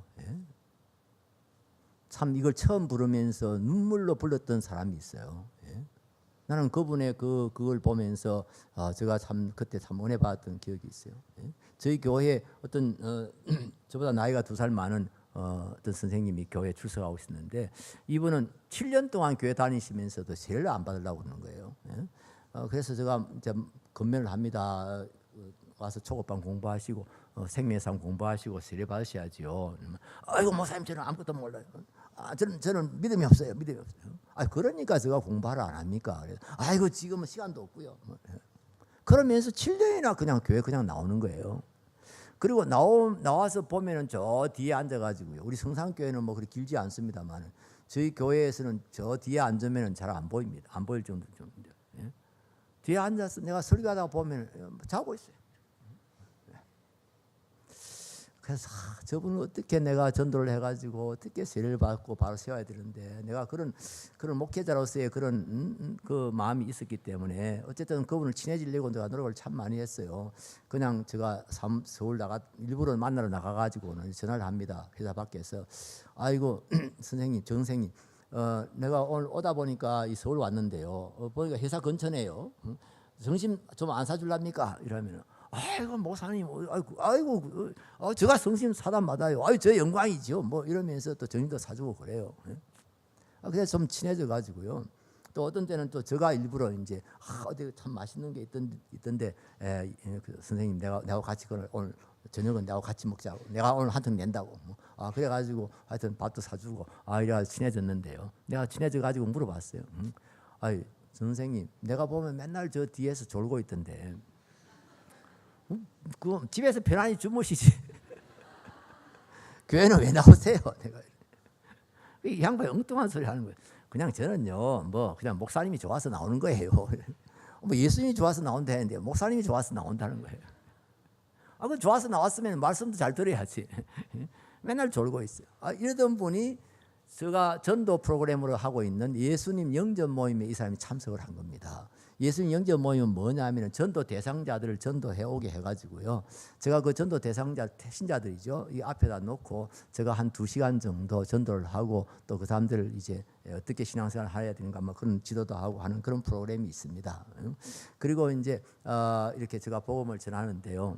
한 1시간 반 정도 이제 이렇게 복음을 열심히 전하고, 그 다음에 예수님을 구주로 영접하실 분 손들어라 이렇게 하는데, 참 감사한 것은 거의 대부분이 다 손을 들어요. 그리고 또 손을 안 들 수 없는 그런 분위기가 돼요. 그러니까 제가 손 안 들고 있는 분이 있으면 그럽니다. 아이고 자매님, 제가 지금 예수님 소개했는데요. 예수님 나쁜 사람 같아요? 좋은 사람 같아요? 좋은 사람 같아요. 그러면 일단 영접하세요. 잘 모르더라도 영접을 하세요. 만일 제가 자매 집에 가서 이렇게 초인종을 누르고 저는 향상교회 정목사입니다 이러면은요, 내다보고 뭐 그렇게 나쁜 사람처럼 안 보이면은 그러세요, 한번 들어오세요 하고 영접하지 않겠어요. 내가 그럴 겁니다. 예수님을 이렇게 맞아들이세요. 그리고 우리가 살다 보면은 이제 예수님하고 친해지고 알게 되고 그러면은 이제 정말 예수 그리스도를 주님으로 믿게 되고 받아들이게 되고 그러는 거라고. 이렇게 건면을 하면은 그럼 저도 그냥 영접할게요. 뭐 이러면서 영접하기도 하고 이제 그러는데, 그날은 놀랍게도 전부 다 영접을 했어요. 그리고 이분은 제일 내 오른쪽에 이 삥둘러 앉아서 가는데 오른편에 앉았는데 이분도 딱 손을 드는 거예요. 영접하겠다고. 내가 막 그날 얼마나 제가 기분이 좋은지요. 그 7년 동안 공을 들였던 사람이 와서 예수님 영접한다고 손을 딱 드니까 제가 막 흥분이 되는 거예요. 이제 그리고 제일 마지막 순서가 뭐냐면은 돌아가면서 한마디씩 기도하는 겁니다. 그러면 또 즐거움을 합니다. 아이고 목사님, 저는 오늘 교회라는 데는 생전 처음 왔어요. 우리 옆집에 있는 집사님이 하도 오늘 가보자고 우리 목사님 이렇게 말씀 좋으니까 오늘 한 번만 참석하라고 하도 그래서 그냥 제가 따라왔고요. 또 뭐 목사님이 영접하는 게 좋다 해서 저는 영접했는데 저는 기도 못해요. 거의 다 반응이 그래요. 아니, 기도가 별거 아닙니다. 기도는 그냥 하나님 앞에 인사드리는 겁니다. 처음이잖아요. 처음이니까 처음에는 인사하면 되는 겁니다. 뭐 복잡하게 말할 것 없고요. 하나님 참 감사합니다. 예수님 보내주셔가지고 제가 예수님을 이렇게 모시게 됐습니다. 잘 모시겠습니다. 이렇게 인사를 하면 된다. 이제 그래가지고 제가 달래가지고 이제 다 기도를 시켜요. 근데 제일 먼저 기도하는 사람이 참 중요해요. 왜냐하면 대개 다 따라서 하니까요. 그래서 제가 마침 이제 우리 그 전 선생님이 바로 제일 오른편에 앉았어요. 그래서 제가 오른쪽에서부터 돌아가겠습니다 이라고 이제 기도를 시켰더니 이 양반이 내가 그렇게 설명 다 했는데도 불구하고 아이고 목사님 저는 안 해요. 저는요 지금까지 한 번도 제가 기도를 해본 일이 없어요. 뭐 이런 안 된다는 거예요. 내가 내가 인자막 누누이 설명을 드린 거 아니냐고. 기도가 특별한 거 아니라고. 하나님 처음 이렇게 예수님 처음 모셨으니까 그래 예수님께 인사드린다는 마음으로 하시면 된다고. 앞으로 잘 모시겠다든지 뭐 또 좀 절 잘 봐달라고 하시든지 하여튼 그렇게 인사하는 마음으로 그렇게 말씀을 드리면 된다고. 제가 이러고 다 기도하겠습니다 하고 눈을 다 감아. 고개를 숙였어요. 근데 한 30초 동안 조용한 거예요. 예. 여러분 30초가요. 눈 뜨고 있을 때는 금세 지나가는데요. 눈 감고 있을 때는 되게 깁니다. 방송 사고가 난 거지요. 예. 그래도 이제 말이 안 나와서 들을 거다 싶어가지고 제가 고개 숙이고 그냥 가만히 기다리고 있었어요. 그랬더니 이 양반이 뜻밖의 우는 거예요. 예. 막 이렇게 터져 나온 막 억지로 막 눌렀다가 터져 나오는 음성이에요. 하나님 아버지 감사합니다. 저 같은 사람도 자식으로 삼아 주셔서 감사합니다. 울면서 하나님 저같이 이렇게 참 하나님 앞에 참 제대로 얼굴도 들 수 없는 사람인데 앞으로 하나님께서 좋은 사람으로 좀 만들어 주시기 바랍니다. 뭐 이러면서 인사를 기도를 하시더라고요. 와, 제가 영접할 때 한번 쇼크 받고 또 기도하는 울면서 기도할 때 다시 제가 은혜 받았어요. 쇼크 받았어요. 쇼크라고 할 만큼 은혜를 받았어요. 그러니까 이제 다른 사람들 다 따라서 하더라고요. 저 같은 사람도 이렇게 자식으로 받아주셔서 감사합니다. 그래 마쳤어요. 예. 그날 제가 맞자마자 제가 가서 악수를 하면서 저녁 식사는 오늘 내가 대접하겠다고, 내가 모시고 가겠다고. 예. 본래 이제 그분을 모시고 온 분들이 일단 저 방에다 넣어놓고는 그 다음에 이제 기도실에 가서 기도합니다. 하나님, 저 전도 대상자가 지금 목사님 방에 들어갔습니다. 예수님 영접하게 해 주십시오 하고 자기들은 거기서 1시간 반 이상 기도합니다. 기도 제목 딱 하나예요. 저 사람도 예수님 믿고 예수님 구주로 영접할 수 있게 해달라고 뒤에서 기도하고, 그래 이제 마실 때 좀 돼 가면은 저 밖에 다 이렇게 와 있습니다. 와가지고 이제 마치면은 이제 사람이 나오면 영접했다 했냐 뭐 영접했다 이러면은 막 목을 끌어안고 막 와 이거 그래 막 서로 좋아하고 그러면서 그러면 제가 늘 그럽니다. 오늘 저녁에는 제일 좋은 식당에 가서 제일 좋은 음식으로 대접을 하라고. 이분이 영적인 의미에서는 오늘 생일이나 마찬가지니까 이제 그러면 진짜 이제 우리 모시고 오신 집사님들이 그분들 진짜 좋은 식당에 가서 대접하고 그럽니다. 그러는데 제가 그날은 너무 기분이 좋아가지고 내가 전 선생님 내가 대접. 그날 목자가 이분을 모시고 왔어요. 목자가 따라왔어요. 교회 본래 다니던 사람이니까 그냥 목자가 따라와가지고 이제 제 방에 넣어놓고 봐서 기도하다가 왔는데 목자도 나하고 같이 가자고. 그래가지고 그날 제가 같이 식사를 했어요. 하면서 앉았더니 그분이 설명을 하는 거예요. 자기가 이제 한 3초 동안이나 가만히 있었기 때문에 아마 그걸 설명을 하려고 했는 것 같아요. 목사님 참 이상하대요. 저는요 진짜 하나님 아버지 하는 것을 옆에서 많이 들어, 자기 부인이 또 신앙생활 잘 하시는 분이니까 부인한테서도 뭐 늘 기도도 해주고 부인이 집에 강립에 드리고 뭐 이러면서 많이 들었는데 나는 그렇게 많이 들은 그런 명칭을 나도 모르게 하나님 아버지 이러려고 하는데요. 그걸 말로 떼려오는데 가슴이 막 벅차오르면서 먹먹해지는 거 있죠. 제가 30초 동안 제가 뭐 한 1분이나 그렇게 말을 못 하고 있었는데요. 제가요 이 가슴이 벅차서 이거 다스리느라고 자기가 그랬다는 거예요. 그래서 그게 막 늘어지질 않아가지고 그걸 기다리게 만들었다면서 자기 그 이야기를 하더라고요. 그래서 제가 3차로 또 쇼크 받았지요.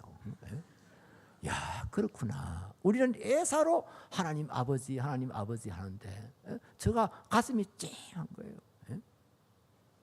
처음으로 하나님을 향해서 아버지라고 부른 사람들의 이건 참 눈물 없이는 부를 수 없는 이름이었구나. 서울의 시에 보면 내가 죽다가 부를 죽었다가 부를 이름이 아직 생각이 잘 안 나는. 부르다가 내가 죽을 이름이요. 뭐 이런 부르다가 내가 죽을 이름이요. 그런 감격이 있었구나. 그러니까 제가 우리 고향 형님 생각이 나더라고요. 최재근 교수인데 제가 어릴 때 형님 하면서 따랐던 사람인데 연세대학교 교수로 이제 은퇴를 하셨어요. 이분이 진주고등학교 저 선배예요. 그런데 이분이 그 미국에 유학 갔을 때예요. 그때는 참 유학이 힘들던 때고 유학 가는 사람이 거의 없었을 때인데 이분이 미국으로 유학을 갔어요. 가가지고 미국에서 이제 방을 얻고 이제 새방에 들어가가지고 이제 집에다가 전화를 한 거예요. 그때는 집에다가 집 고향 시골에 전화 있는 집도 별로 없었거니와 그 장로님 최재근 그 최경환 장로님 집에는 전화가 있었어요. 교회 옆에 있어가지고 그러면 이제 그 우체국에서 대줍니다. 지금 미국에서 전화 왔는데요. 전화 받으세요. 이라고 이제 꽂아줍니다. 이렇게 전화 교환하시는 분이. 그런데 전화가 이제 연결됐어요. 이 아들이 엄마가 이제 예 이래 하니까 이제 엄마 소리를 알고는 어머니 이렇게 했어요. 그러니까 그 어머니가요, 그 권사님이 아가 그리고는 조용해져 버렸어요. 왜요? 서로 우느라고. 아들도 우느라고 말 못하고 어머니도 우느라고 말 못하고. 그래 전화 교환수가 전화를 뽑아놓고 이게 이제 다 됐나 조용하니까 다 됐나 싶어가지고 그냥 빼버린 거예요. 통화 끝났나 싶어 빼버렸어요. 그래야 그 비싼 돈을 주고 그 당시는 한번 연결하려면 엄청 많은 돈을 줘야 되는데 비싼 돈을 주고 어머니 아가 이라고 끝나버린 거예요. 부모 자식의 사랑이라는 게 이런 겁니다. 여러분 하나님이 나를 당신의 사랑하는 자식으로 삼아주셨다고 하는 거 그것 때문에 감격해 본 일이 있습니까? 정말 감사한 일이 있습니까?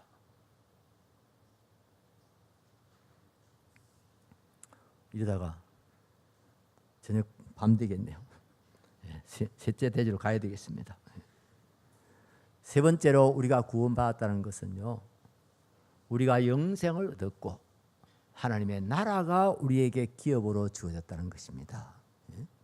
따라서 하시기 바랍니다. 내가 구원받았다고 하는 것은 내가 영생을 얻었고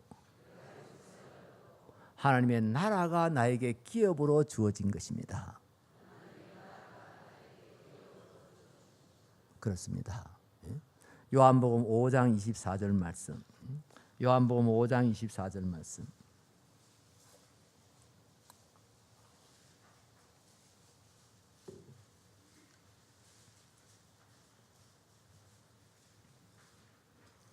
요한복음 5장 24절 말씀. 찾으셨지요? 예, 우리 같이 읽습니다.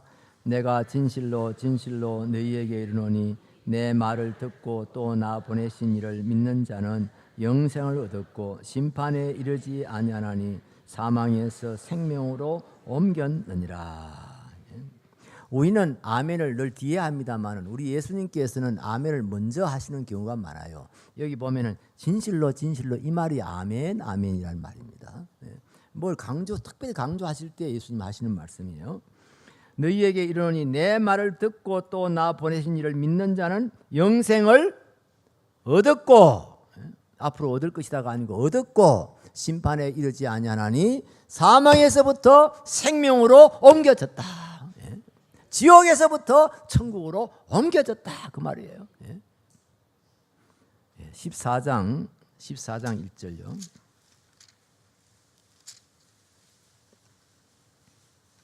14장 1절부터 3절까지입니다. 요한복음 14장 1절에서 3절요. 같이 읽습니다. 너희는 마음에 근심하지 말라. 하나님을 믿으니 또 나를 믿으라. 내 아버지 집에 거할 곳이 많도다. 그렇지 않으면 너희에게 일렀으리라. 내가 너희를 위하여 거처를 예비하러 가노니 가서 너희를 위하여 거처를 예비하면 내가 다시 와서 너희를 내게로 영접하여 나 있는 곳에 너희도 있게 하리라. 아멘. 우리가 장례식장에서 많이 듣는 그런 성경 구절 중에 하나지요. 너희는 마음에 근심하지 말아라. 하나님을 믿으니 또 나를 믿으라. 내 아버지 집에는 거할 곳이 많다.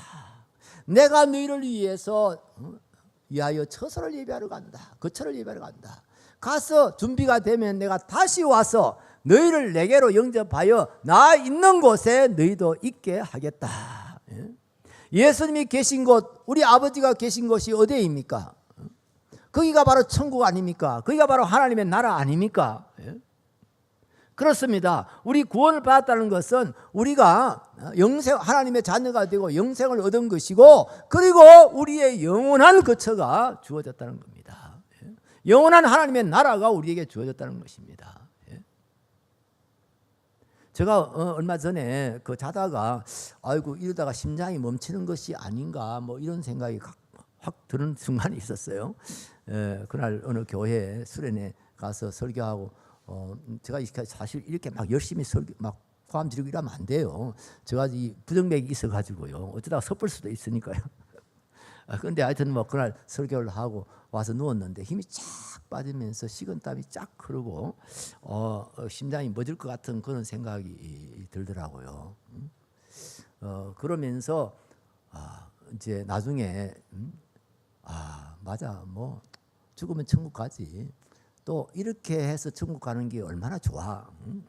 막 병원에 싣고 가가지고 막 수술하고 막 암치료 받고 막 이 복잡하게 하다가 가는 것보다는 그냥 직행하는 것이 얼마나 좋냐. 제가 이런 생각을 했어요.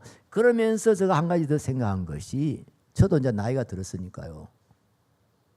만일 내가 이 세상 떠날 때가 됐는데 어디로 가는지 모른다.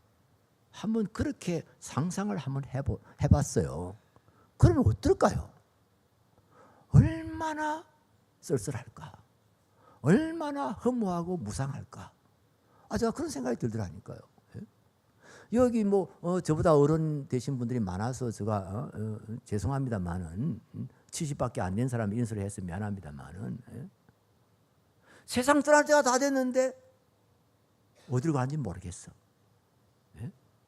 9천원 헤매게 되는 건지, 아니면은 진짜 아무것도 없어서 그냥 막 영 없어져 버리는 건지. 그런데 우리에게는 아주 분명하고 아주 확실하게 우리 예수님께서 말씀해 주셨어요.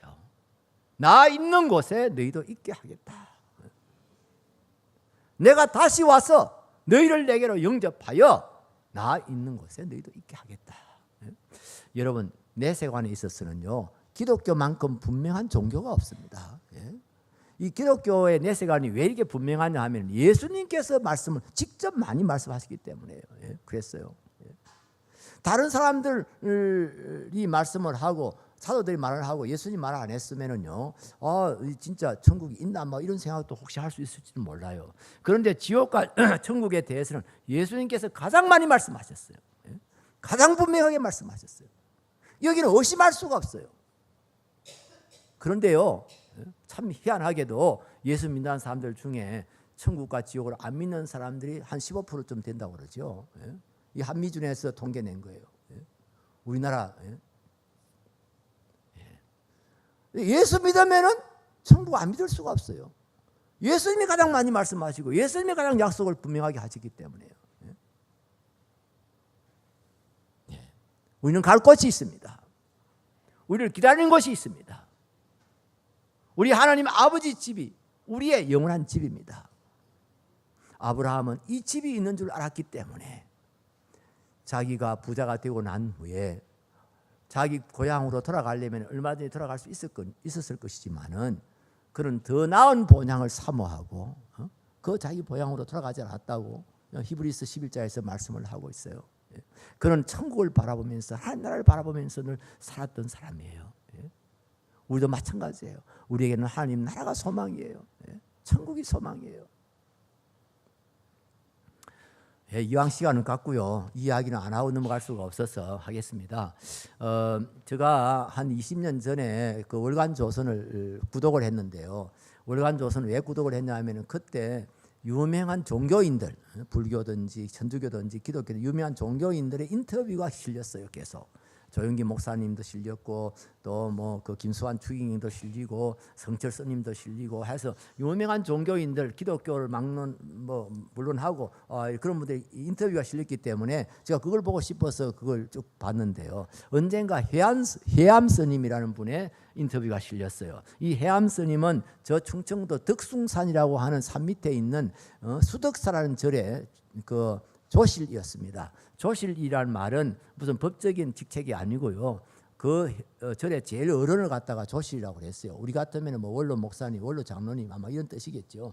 하여튼 그런데 이분이 100세 되던 해에 100세 되던 때 월간 조선에서 이청이라고 하는 불교 소설가를 보내가지고 인터뷰를 하게 하는데 그 인터뷰 내용이 거기 실려 있는 겁니다. 그런데 저 읽어보니까 너무 어려워요. 이 스님들 말씀하시는 거는 목사들 말하는 것보다는 10배나 더 어려워요. 뭐가 이렇게 막 말듯 말듯한 말을 어떻게 선문답하듯이 막 하는데 그런데 중간쯤 가니까 뭐 전혀 생각해 볼 필요도 없이 아주 분명한 그런 아주 쉬운 인터뷰 내용이 나가는 거예요. 그게 무슨 내용이냐 하면 이래요. 제가 그때 뺏겨놨어요. 카피를 해놨어요. 스님, 이청씨가 묻습니다. 불교 소설가 이청씨가 스님, 지금 100세이신데요.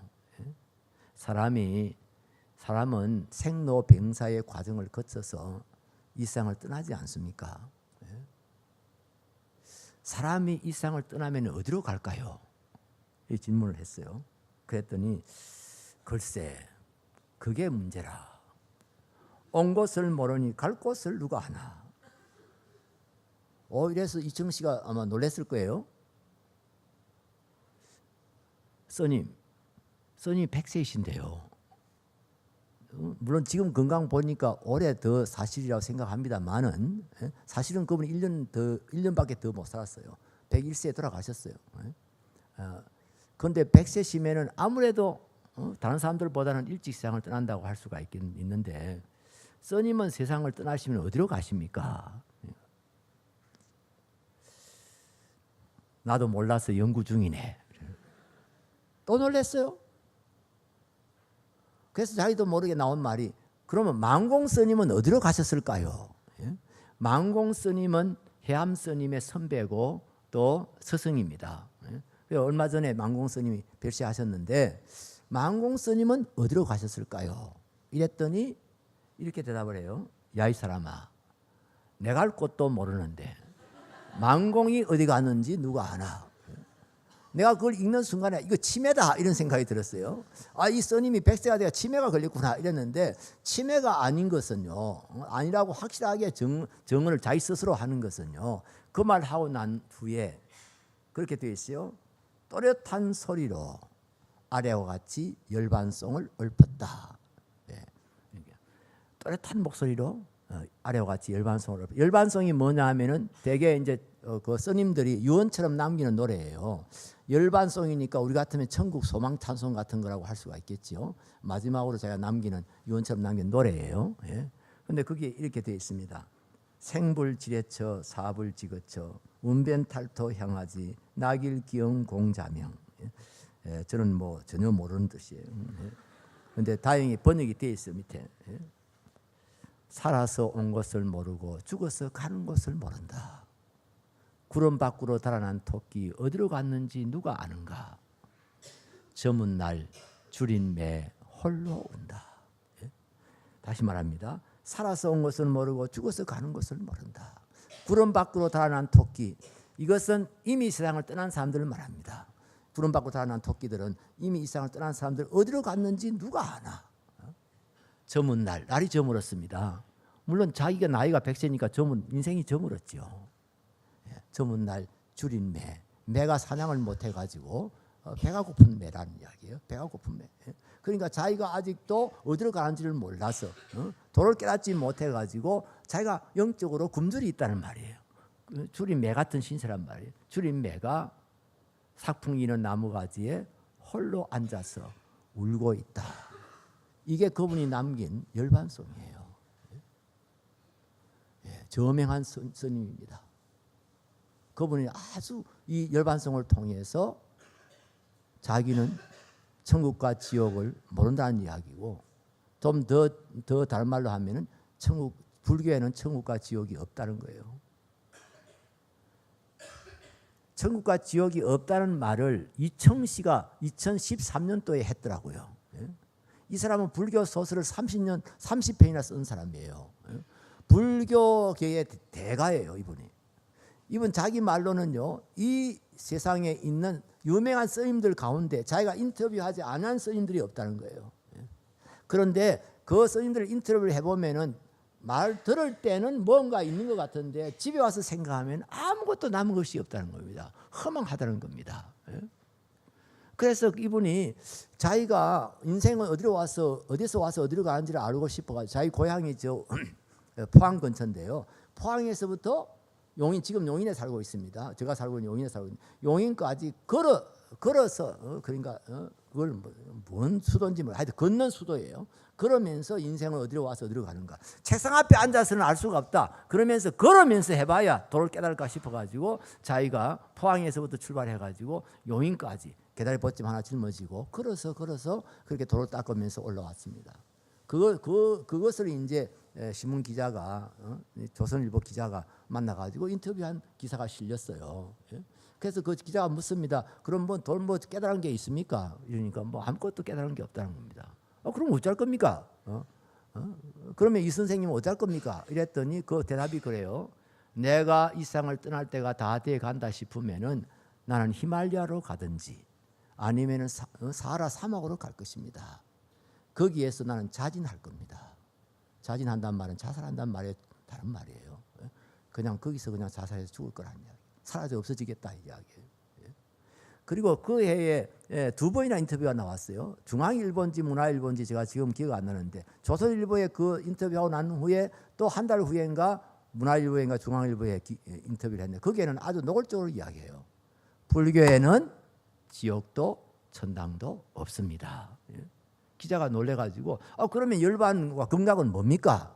이랬더니 그것은 사람들에게 도덕적인 윤리적인 삶을 살아라고 격려하기 위해서 스님들이 만들어낸 겁니다. 그렇게 이야기되어 있더라고요. 이렇게 말을 해도 불교계에서 아무 말이 없습니까? 그랬더니 웬걸요? 저를 때려 죽인다 그럽니다. 그래서 자기가 내가 용인시 무슨 구 무슨 노 몇 번지에 살고 있으니까 나 때려 죽일 사람은 오너라. 이렇게 자기가 이야기를 했는데도 불구하고 아직도 한 사람도 오지는 않았습니다. 그렇게 이야기하더라고요. 그런데 불교에는 지옥도 천당이 없다는 것은 제가요 젊을 때 우리 교단 교육부에 제가 의뢰를 받아가지고 불교에 대한 글을 쓰면서 제가 발견을 했습니다. 거기에는 다 지옥도 천국도 없다는 것을 거기서 다 자기들이 가르치면서 다 이야기하고 있더라고요. 그러면 열반은 뭐냐? 열반은요 니르바나라는 말의 음력입니다. 니르바나. 그 힌두어에 니르바나라는 말이 있어요. 니르바나 빨리 하면 열반이 되죠. 그래가지고 거기다가 제일 좋은 말을 갖다 붙인 거예요. 열자는 기쁠 열자지요. 이 반이라는 말은 월드라는 뜻입니다. 세상이라는 뜻입니다. 기쁜 세상. 그래서 그걸 다른 말로 이제 또 극락이라고 바꾼 거예요. 그런데 니르바나라의 말의 원뜻이 뭔지 아십니까? 영어로 nothing입니다. nothing. 공을 말합니다. 제로. 영을 말합니다. 그 힌두교 우파니샤드 철학이요 세상 최고의 발견을 한 게 있는 게 그게 제로를 발견한 거예요. 여러분 있는 거 발견하는 거는 누구나 발견할 수 있어요. 언젠가는 발견이 돼요. 없는 것을 아무것도 없는 뭔가를 발견했다는 거. 그건 그냥 제로를 발견했다는 것은 대단한 발견. 이건 철학 아니면 발견할 수 없는 거예요. 그게 니르바나예요. 그래서 불교 스님 고상한 불교 스님들이 돌아가시면은요 입적하셨다, 입멸하셨다 그렇게 이야기해요. 입멸이 무슨 소리입니까? nothing으로 들어간다는 말이에요. 적이 뭡니까? 적막강산 그 적자 말이에요. 역시 nothing으로 들어간다는 이야기예요. 그래서 윤회를 하다가 해탈을 하면은 니르바나에 들어간다는 겁니다. 니르바나는 아무것도 없는 것이에요. nothing이 세계예요. 그래서 거기에서 소펜하우어의 그 자살론이 나온 거예요. 빨리 그냥 자살해가지고 그냥 아무것도 없는 세계로 들어가자 이런 이야기가 나온 거예요. 제가 그런 이야기까지 하려면 시간이 많이 걸립니다만은 그런데 우리 기독교는 아주 분명해요. 나 있는 곳에 너희도 있게 하겠다. 내 아버지 집에 거할 곳이 많다. 우리는 천국을 소망하면서 삽니다. 나이가 들어도 우리가 인생 무상에 빠지지 않는 것은 하나님 아버지가 있고 내가 그 하나님의 나라를 기업으로 받은 하나님의 상속자인 것을 내가 알고 있기 때문이다. 이 말이에요. 구원을 받았다는 것이 뭐라고요? 죄사함 받았다는 겁니다. 내가 죄 용서 받았다는 겁니다. 두 번째로는 내가 거듭나서 하나님의 자녀가 됐다는 것입니다.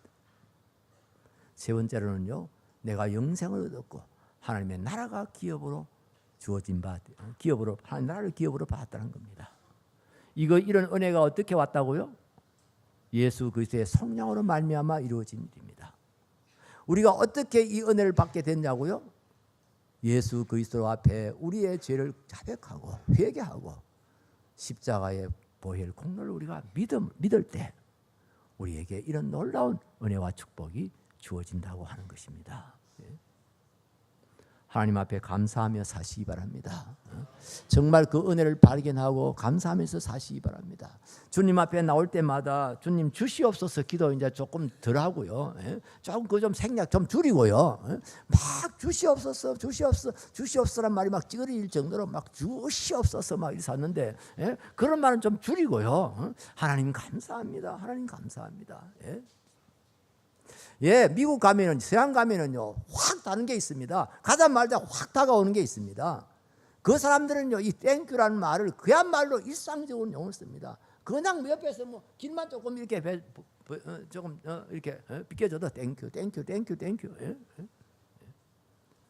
그래서 제가 그 미국 가면은요 저 혼자서 요웰컴 연습을 합니다.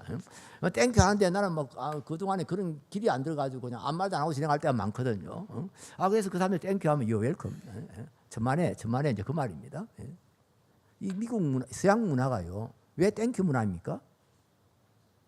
이 기독교 문화가 그 기초를 이루고 있기 때문이에요. 우리도 그런 문화를 만들어내야 돼요.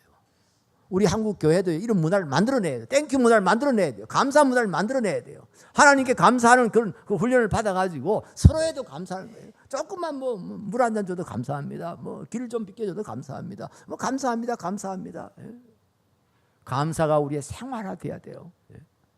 이게 예수 믿는 사람들의 특징이 돼야 돼요. 기도하겠습니다. 우리 각자 좀 자신을 돌아보면서 하나님 제가 믿음으로 산다 했지만은 정말 제가 하나님의 은혜를 제대로 알지도 못하고 정말 감사하는 생활을 하지 못하고 제가 억지로 신앙생활을 하고 정말 율법주의적인 그런 신앙생활에 젖었을 때가 얼마나 많은지 모릅니다. 좀 회개도 하시고 하나님 앞에 감사하시고 또 정말 평생토록 하나님의 은혜를 깊이 알고 늘 감사하면서 살아갈 수 있는 사람 되게 해달라고 우리 같이 한번 기도하겠습니다.